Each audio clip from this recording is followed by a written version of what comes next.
کہ मैं तो चलता ही रहूंगा यहाँ तक कि दो दरियाओं के संगम पर पहुंचूं, या फिर मैं अरसे दराज तक चलता रहूंगा। जब वो दोनों दरिया के संगम पर पहुंचे तो वहां अपनी मछली भूल गए, जिसने दरिया में सुरंग जैसा अपना रास्ता बना लिया।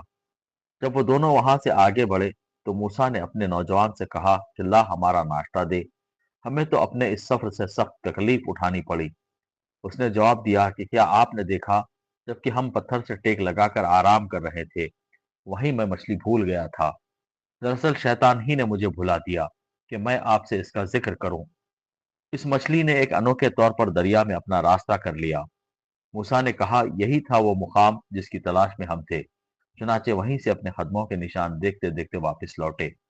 सो वहां उन्होंने हमारे बंदों में से एक बंदे को पाया, जिसे हमने अपने पास से खास रहमत अता फरमा रखी थी, और इसे अपने पास से खास इल्म भी सिखा रखा था। इससे मूसा ने कहा कि मैं आपकी ताबेदारी करूं कि आप मुझे वो नेक इल्म सिखा दें जो आपको सिखाया गया है। उसने कहा, आप मेरे साथ हरगिज सब्र नहीं कर सकते, और जिस चीज की हकीकत का आपको इल्म ही ना हो, इस पर आप सब्र कर भी कैसे सकते हैं। मूसा ने जवाब दिया कि इंशाअल्लाह आप मुझे सब्र करने वाले पाएंगे, और मैं किसी बात में आपकी नाफरमानी ना करूंगा। उसने कहा, अच्छा, अगर आप मेरे साथ चलने पर ही इसरार करते हैं तो याद रहे कि किसी चीज की निस्बत मुझसे कुछ ना पूछना, जब तक कि मैं खुद उसकी निस्बत कोई तस्करा ना करूं। फिर वो दोनों चले यहाँ तक कि वो एक कश्ती में सवार हुए। खिज्र ने इसके तख्ते तोड़ दिए। मूसा ने कहा, क्या आप इसे तोड़ रहे हैं कि कश्ती वालों को डुबो दें? ये तो आपने बड़ी खतरनाक बात कर दी। खिज्र ने जवाब दिया कि मैंने तो पहले ही तुझसे कह दिया था कि तू मेरे साथ हरगिज सब्र ना कर सकेगा। मूसा ने जवाब दिया कि मेरी भूल पर मुझे ना पकड़िए और मुझे मेरे काम में तंगी में ना डालिए। फिर दोनों चले यहाँ तक कि वो एक लड़के को मिले। खिज्र ने इसे मार डाला।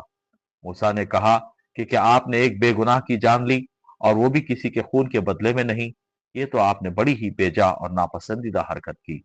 वो कहने लगे कि मैंने तुमसे नहीं कहा था कि बेशक तुम मेरे हमराह रहकर हरगिज सब्र नहीं कर सकते।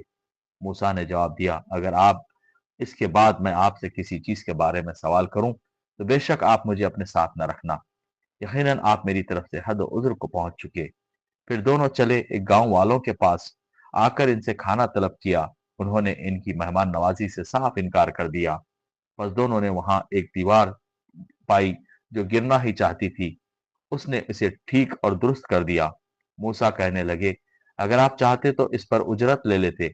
उसने कहा, बस ये जुदाई है मेरे और तेरे दरमियान। अब मैं तुझे इन बातों की असलियत भी बता दूंगा जिस पर तुझसे सब्र ना हो सका। कश्ती तो चंद मिस्किनों की थी जो दरिया में कामकाज करते थे। मैंने इसमें कुछ तोड़ फोड़ करने का इरादा कर लिया, क्योंकि इनके आगे एक बादशाह था जो हर एक सही सालम कश्ती को जबरन जब्त कर लेता था, और उस लड़के के माँ बाप ईमानदार थे। हमें खौफ हुआ कि कहीं ये उन्हें अपनी सरकशी और कुफ्र से आजिज और परेशान न कर दे। इसलिए हमने चाहा कि उन्हें इनका परवरदिगार इसके बदले इससे बेहतर पाकीज़गी वाला और इससे ज्यादा मोहब्बत और प्यार वाला बच्चा इनायत फरमाए। और दीवार का किस्सा ये है कि इस शहर में दो यतीम बच्चे हैं जिनका खजाना इनके इस दीवार के नीचे दफन है। उनका बाप बड़ा नेक शख्स था। तो तेरे रब की चाहत थी कि ये दोनों यतीम अपनी जवानी की उम्र में आकर अपना ये खजाना तेरे रब की मेहरबानी और रहमत से निकाल ले। मैंने अपनी राय से कोई काम नहीं किया। ये थी असल हकीकत उन वाकयात की जिन पर आपसे सब्र ना हो सका।